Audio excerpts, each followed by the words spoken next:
എലത്തൂരിലെ ഇന്ധന ചോർച്ചയിൽ ഹിന്ദുസ്ഥാൻ പെട്രോളിയം അധികൃതർക്ക് വീഴ്ചയെന്ന് പ്രാഥമിക നിഗമനം. HPയോട് ഡെപ്യൂട്ടി കളക്ടർ വിശദമായ റിപ്പോർട്ട് തേടി.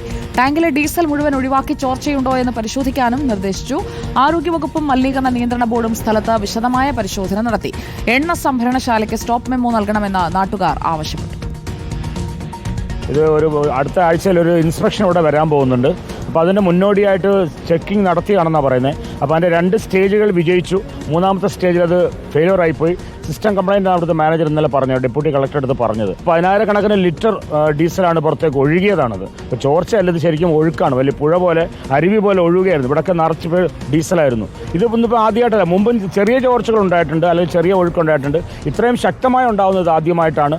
നമ്മൾ ജനങ്ങൾ ആവശ്യപ്പെടുന്നു പറഞ്ഞാൽ ഈ ഇത്തരം ഒരു പ്ലാന്റ് ഇത്തരം ജനവാസ മേഖലയിൽ ഈ ഹൈവേയുടെ സമീപത്ത് ഒരിക്കലും പാടില്ല. തീർച്ചയായിട്ടും ഇവിടുന്ന് ഇത് മാറ്റണമെന്നാണ് ഞങ്ങളുടെ ആവശ്യം. മുമ്പ് ഇതുപോലെ തന്നെ ഇതേ സംഭവം തന്നെ സംഭവിച്ചിട്ടുണ്ട്. പക്ഷേ മുമ്പത്തെ മാതിരിയല്ല, ഇത് രൂക്ഷമായിട്ടാണ്, ഇത് ഏറ്റവും കൂടുതലായിട്ടാണ് ഇത് ഡീസൽ ഒഴുകിയത്.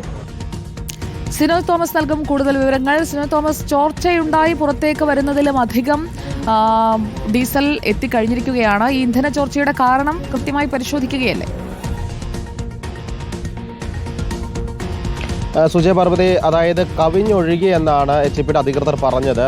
സാങ്കേതിക പ്രശ്നത്തെ തുടർന്ന് ഈ സംഭരണ കേന്ദ്രത്തിൽ ടാങ്ക് കവിഞ്ഞൊഴുകി എന്നാണ് പറയുന്നത്. ഏതായാലും അത് പൂർണ്ണമായും ഉദ്യോഗസ്ഥ സംഘം റവന്യൂ വകുപ്പിൻ്റെയോ അല്ലെങ്കിൽ ആരോഗ്യ വകുപ്പിൻ്റെയോ പൊല്യൂഷൻ കൺട്രോൾ ബോർഡിൻ്റെ ഉദ്യോഗസ്ഥർ അത് വിശ്വാസത്തിലെടുത്തില്ല. വിശദമായ റിപ്പോർട്ട് ആവശ്യപ്പെട്ടിട്ടുണ്ട്. കാരണം അങ്ങനെ കവിഞ്ഞൊഴുകിയിട്ടുണ്ടെങ്കിൽ അതിൻ്റെ വാണിംഗ് സംവിധാനമൊക്കെ തന്നെ ഉണ്ടാകും. അത് സംവിധാനം തകരാറിലായി എന്നാണ് HP അധികൃതർ അറിയിച്ചിരിക്കുന്നത്. ഏതായാലും എത്ര ലിറ്റർ എണ്ണ പുറത്തേക്ക് പോയി എന്ന് ഇതിലും കണക്കില്ല. അതായത് ഞാൻ നിൽക്കുന്ന സ്ഥലത്ത് ഇപ്പോഴും കാണാം, ചെറിയ തോതിൽ എണ്ണ പുറത്തേക്ക് വരുന്നുണ്ട്.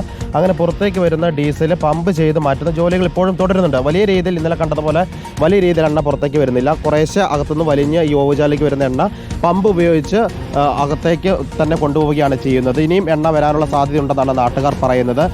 ഇവിടെ എത്തി ഉദ്യോഗസ്ഥർ പറയുന്നത് മിനിമം 5000 ലിറ്റർ എണ്ണയെങ്കിലും പുറത്തേക്ക് ഒഴുകിയിട്ടുണ്ടെന്നാണ് പറയുന്നത്. പക്ഷേ HPയുടെ അധികൃതർ എത്ര ലിറ്റർ എണ്ണ പോയി എന്ന് ഇതുവരെ സ്ഥിരീകരിച്ചിട്ട് പറഞ്ഞിട്ടില്ല. അതുകൊണ്ടാണ് ഈ റവന്യൂ വകുപ്പ് ഉദ്യോഗസ്ഥർ ഇവിടെ എത്തിയ സമയത്ത് കൃത്യമായി എത്ര ലിറ്റർ എണ്ണ നഷ്ടപ്പെട്ടിട്ടുണ്ട്, അത് നഷ്ടപ്പെടാൻ കാരണം എന്താണ് തുടങ്ങിയ വിശദമായ റിപ്പോർട്ട് ആവശ്യപ്പെട്ടിരിക്കുന്നത്. അതോടൊപ്പം തന്നെ ഈ എണ്ണ പുറത്തേക്ക് പോയ ടാങ്ക് മുഴുവൻ കാലിയാക്കിയ ശേഷം ഏതെങ്കിലും തരത്തിൽ ആ ടാങ്കിന് ലീക്ക് ഉണ്ടോ എന്ന് പരിശോധിക്കാനും നിർദ്ദേശം നൽകിയിട്ടുണ്ട്. ഏതായാലും ദുരന്ത നിവാരണ അതോറിറ്റിയുടെ ഡെപ്യൂട്ടി കളക്ടറാണ് ഈ സ്ഥലത്ത് പരിശോധന നടത്തിയത്. ആ റിപ്പോർട്ട് കളക്ടർക്ക് കൈമാറും. 2:30 യോഗവും നടക്കുന്നുണ്ട്. സുജയ.